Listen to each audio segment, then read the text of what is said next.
కమ్మ, రెడ్డి, కాపు. ఈ 3 పవర్ఫుల్ కమ్యూనిటీలు ఎందుకయ్యో తెలుసండి? చాలా మంది మనోళ్ళు వాళ్ళ మీద పడేడుతూ ఉంటారు. అగ్ర కులాల వాళ్ళు మా మీద దాడి చేస్తారు, మమ్మల్ని అలా చేస్తారు, ఇలా చేస్తారని వాళ్ళ మీద పడేడుతూ ఉంటారు. వాళ్ళ స్థాయికి వెళ్ళడానికి వాళ్ళ దగ్గర ఉన్న ఏకైక ఆయుధం ఐకమత్యం అనే విషయం ఎంతమందికి తెలుసు? అయితే మాలలకి ఇతను చెప్పిన ఇది ఎంత బూత్ అంటే ఐకమత్యం అంటండి. కాపుల్లో ఐకమత్యం అసలు కాపు సంఘం ఒక గ్రామంలో కాపులు వాళ్ళకి పడదు. కాపుల సంఘం పీతల మంగం అని చెప్పి ఏదో అంటారు. ఆ విధంగా ఎందుకంటే పీత పైకి ఎక్కుతుంటే ఇంకో పీత వస్తే దాన్ని లాగేస్తుందంట. కాపుల్లో ఒకడు ఎదుగుతుంటే ఇంకొకటి లాగేస్తూ ఉంటాడు.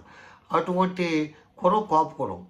రెడ్డుల్లో ఏనాటి నుంచో రాజశేఖర రెడ్డి, వైశ్వరరావు రెడ్డి వీళ్ళందరూ రెడ్లు ప్రాబల్యం ఉన్న రాయలసీమ ప్రాంతంలో కానీ తెలంగాణలో కానీ ఎక్కడా కూడా రెడ్లు పోటీ అయ్యండి. ప్రతి నియోజకవర్గాల్లోనే రెడ్ల మీద రెడ్లే పోటీ. ఎంతమంది ముఖ్యమంత్రి చేస్తే అంతమంది రెడ్లు కూడా ప్రత్యర్థులు ఉన్నారు. అంత అపోహలు ఉన్నాయి.